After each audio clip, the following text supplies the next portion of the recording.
আমরা করব, আমরা কথা দিলে কথা রাখি। লক্ষ্মীর ভান্ডার। নমস্কার সম্মানী দর্শকবৃন্দ, আপনারা অনেক দিন থেকেই জানতে চাইছিলেন নতুন বৃদ্ধ ভাতার টাকা কবে দেওয়া হবে, নতুনদের কবে টাকা দেওয়া হবে।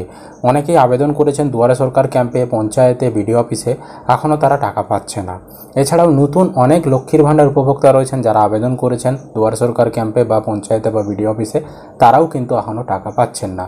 সেই পুরনোরাই টাকা পেয়ে আসছে, নতুনরা টাকা পাচ্ছে না বা নতুন নামগুলো ঢুকছে না লিস্টে বা অ্যাপ্রুভ হচ্ছে না। তো তাদের মনে প্রশ্ন যে তারা কবে থেকে টাকা পাবে, সেই বিষয়টা আজকের এই ভিডিওতে আমরা আলোচনা করব। আশা করি আপনারা ভিডিওটা শেষ পর্যন্ত দেখলে সমস্ত কিছু বুঝে যাবেন। চ্যানেল নতুন হলে চ্যানেলটিকে অবশ্যই সাবস্ক্রাইব করে রাখবেন, আর যারা ফেসবুক থেকে ভিডিওটি দেখছেন অবশ্যই পেজটি ফলো করতে ভুলবেন না। আমরা কথা দিলে কথা রাখি। লক্ষ্মীর ভান্ডার কিছু পড়ে আছে, পুজোর পরে তারা পেয়ে যাবেন। বিধবা ভাতা কিছু পড়ে আছে, পুজোর পরে সেটা পেয়ে যাবেন।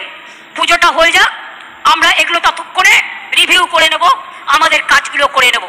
তো দেখতেই পাচ্ছেন মুখ্যমন্ত্রী মমতা বন্দ্যোপাধ্যায় তিনি কিন্তু জানিয়ে দিয়েছেন যে দুর্গাপুজোর পর তিনি দেখে নেবেন নতুন লক্ষ্মীর ভাণ্ডারের যারা উপভোক্তা রয়েছেন, যারা আবেদন করে রেখেছেন তাদেরকে, এবং বৃদ্ধ ভাতা বা বিধবা ভাতা যারা আবেদন করে রেখেছেন, যারা এখনও টাকা পাননি, তাদের ক্ষেত্রে নতুন করে নাম অন্তর্ভুক্ত করে তাদেরকে টাকা দেওয়ার কাজ শুরু হবে দুর্গাপুজোর পর। অর্থাৎ দুর্গাপুজো এবছর অক্টোবর মাসে রয়েছে।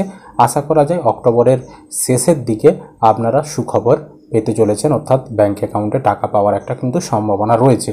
পুরোটাই কিন্তু সম্ভাবনা বললাম, কারণ মুখ্যমন্ত্রী যেহেতু বলেছে, যতদিন না শুরু হয়েছে ততদিন তো কিছু বলা যাবে না কনফার্ম।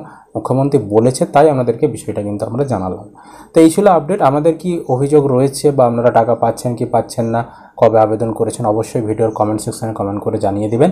ইউটিউব থেকে দেখলে চ্যানেলটি সাবস্ক্রাইব করতে ভুলবেন না, আর ফেসবুক থেকে দেখলে অবশ্যই পেজটি ফলো করে রাখবেন।